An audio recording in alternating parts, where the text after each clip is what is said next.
ZPTC ఏం చేయాలంటే మండలానికి జిల్లా పరిషత్కు అనుసంధానం జెడ్పీటీసీ గారు. అంటే ఆ 10% డబ్బులు ఏవైతే జిల్లా పరిషత్కు వస్తాయో ఫైనాన్స్ కమిషన్కు, అట్లాగే వాళ్ళకి ఇతర రూపంలో కూడా కొన్ని వస్తాయి పైసలు, వాటిని మరి జిల్లా పరిషత్తు ఎట్లా నిర్ణయం తీసుకోవాలి, ఏ మండలంలో ఎంత ఖర్చు పెట్టాలి అనేది జెడ్పీటీసీ, మండల పరిషత్ అధ్యక్షుడు, ఎమ్మెల్యే గారు అందరూ కలిసి అనుకొని ఖర్చు పెట్టాల్సిన అవసరం ఉంటుంది. కాబట్టి మీరు ఎవ్వల కింద పనిచేస్తలేరు, మీది మీరు సర్వ స్వతంత్రులు. ఇంతకుముందు మీరు చెప్పినట్టు, లక్ష్మీనరసింహరావు గారు చెప్పినట్టు, రేపటి రోజున గ్రామ పంచాయతీ తీర్మానం లేకుండా రాష్ట్ర ప్రభుత్వం కూడా కొన్ని పనుల్లో ఏలు పెట్టే అవకాశం ఉండదు. ఫలానా వర్క్ కావాలి, ఫలానా వాళ్ళకి ఇల్లు ఇవ్వాలి, లిస్ట్ ఎక్కడ పెట్టాలి? గ్రామ పంచాయతీలనే పెట్టాలి.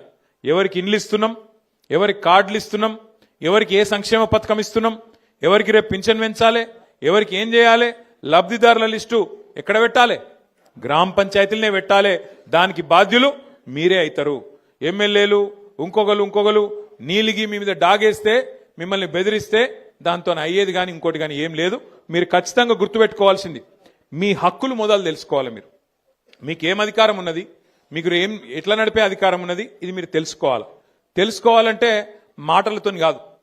అందుకే నేను జిల్లా ప్రెసిడెంట్ గారిని కోరుతా ఉన్నా, లక్ష్మీనరసింహరావు గారిని, రవిశంకర్ గారిని, అట్లాగే మా మానకొండూరు ఎక్స్ఎమ్మెల్యే గారిని కూడా కోరుతా ఉన్నా.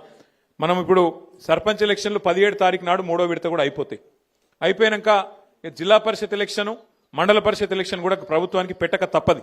మరి జనవరిలో పెడతారా, ఫిబ్రవరిలో పెడతారా తెలియదు, పెడతారా అంటుండ్రు. అది కూడా పెట్టుకున్నాక అది కూడా పూర్తి అవుతుంది. పూర్తి అయిపోగానే మనం గెలిచిన జెడ్పీటీసీలు, ఎంపీపీలు, ఎంపీటీసీలు, సర్పంచులు, ఉప సర్పంచులు, వార్డు సభ్యులు అందరితో కలిసి మీకు ఒక వర్క్షాప్ పెడతాం. మనం పెద్దలను పిలుస్తాం. ఎవరెవరైతే గతంలో పంచాయతీరాజ్ డిపార్ట్మెంట్లో పనిచేసిన వాళ్ళు ఉన్నారో పెద్దలు, డిపిఓలుగా, డిఎల్పిఓలుగా పనిచేసిన పెద్దలు ఉంటారు, మంచి నిష్ణాతులు ఉంటారు, నిపుణులు ఉంటారు. వాళ్ళని పిలిచి తెలంగాణ పంచాయతీరాజ్ చట్టం ఏంటిది, అందులో సర్పంచ్ గారి విధులేంది, ఎంపీటీసీ గారి విధులేంది, మీ హక్కులేంది, వాటిని ఒకవేళ ప్రభుత్వం ఏమన్నా కాలరాసే ప్రయత్నం చేస్తే, ఇప్పుడే మా తమ్ముడు వచ్చి చెప్తా ఉన్నాడు, ఏం పేరు తమ్ముని మర్చిపోయినరా, అంజీ చెప్తున్నా నాకు వచ్చి, అన్నా మా ఎమ్మెల్యే ఓడిపోయినాను బాగా బాధలున్నాడు, చాలా గెలుస్తా అనుకున్నాడు, ఓడిపోయిండు, బాగా బెదిరించిండు. ఒక ఎమ్మెల్యేనే కాదు తమ్మి, ముఖ్యమంత్రి ఏమో తిరుగుతాండు ఈ ప్రచారంలో, మీరు చూసిర్రు. నాకు తెలిసి చరిత్రలో జరగలే. పంచాయతీ ఎలక్షన్ల, సర్పంచ్ ఎలక్షన్ల ముఖ్యమంత్రి తిరగంగా నేనైతే ఎప్పుడు చూడలే. విజయోత్సవాల పేరిట ఏది 2 సంవత్సరాలు నిండాయి, మేమేదో గొప్పగా నడిపినాం అని చెప్పి విజయోత్సవాల పేరు మీద జిల్లా తిరిగి ముఖ్యమంత్రి గారు కూడా పరోక్షంగా సర్పంచ్ ఎన్నికల్లో